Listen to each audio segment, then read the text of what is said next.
All right, I'm getting ready to start lining up that bottom patch panel to get it cut, get everything cut and ready to weld in place.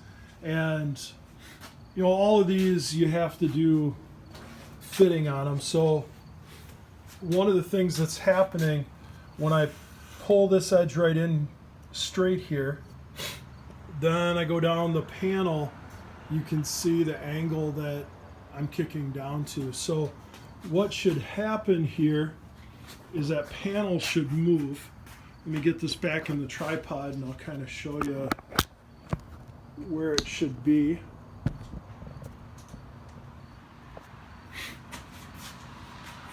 Get this pulled back just a little bit. We'll see what's going on. So that panel needs to be up in position right about here. Now,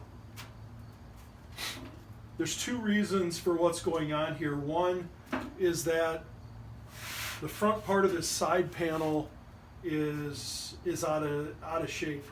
So when I pull this up like this, then it's pulling this back into shape. It's not quite perfect because I can tell that the panel's pulling away right through here, and I know you guys probably can't see that, but when I let that go and it comes down, this drops down and is closer to flush over here. So that's one thing I got going on, is just the shape, and that's one of the reasons that I bought these patch panels. They're pretty simple, but they have pretty close to that correct shape already bent into them. So I wanted to be able to pull this back in. So I actually bought these panels before I bought my other body. So I knew that I needed to pull things back into shape, and that's how I was going to do that. The other thing that's happening is that this patch panel is completely flat through here. If I take it off,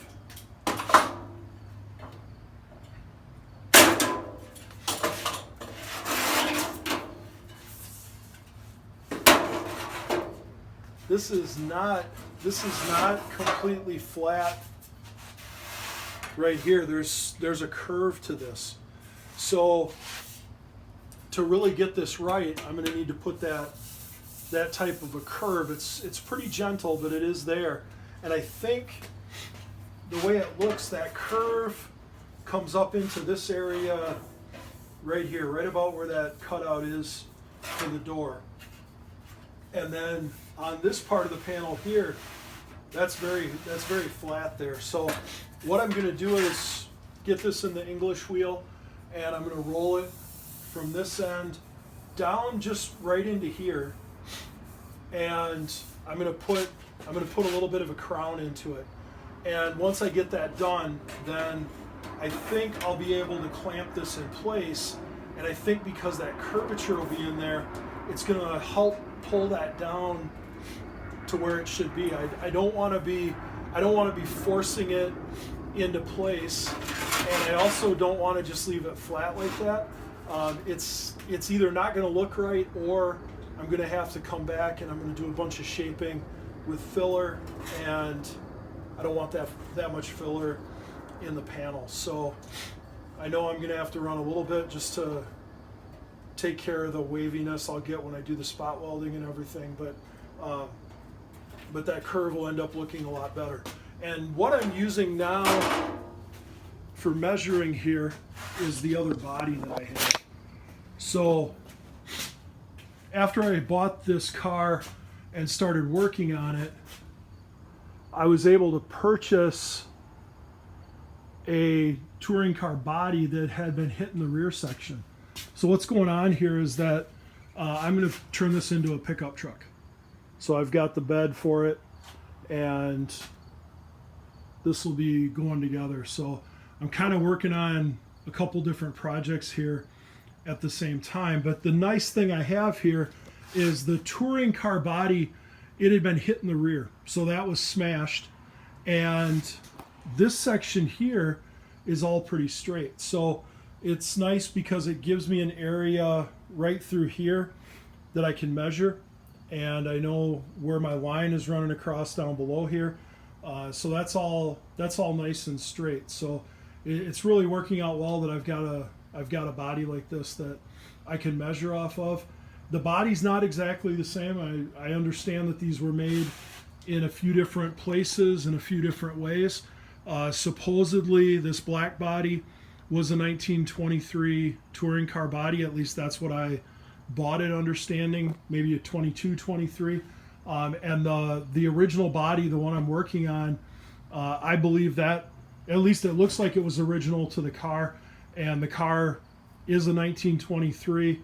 It's got a 1923 motor in it. I've got the original title for it, and it's a 1923 title that matches the motor. So I'm pretty sure that part of it probably was together, and it was a touring car as well. So it's interesting to see the differences in the two bodies. This black body had been redone and was on a running driving car, and it was in that accident where it was hitting the rear. So there could have been some slight changes made along the way. With these things being 100 years old, that's definitely something that happened. So I'll go ahead and get set up over here with the English wheel and start working on putting a crown in that patch panel.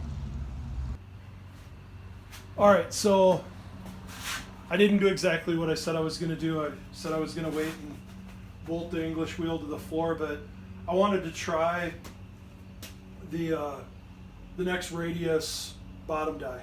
So I went ahead and I worked this panel, so I've got a curve in there that matches this almost exactly. It's not quite falling into place right now because I have to cut some metal away here. But what I did is I kind of worked at an angle across here. So as I was looking at this panel, that straight comes up here, but you can see in the panel itself that the curve kind of angles like this. So that curve comes over into here, and so I just used the roller wheel and just worked a little further each time and got that curve to kind of match up along this line.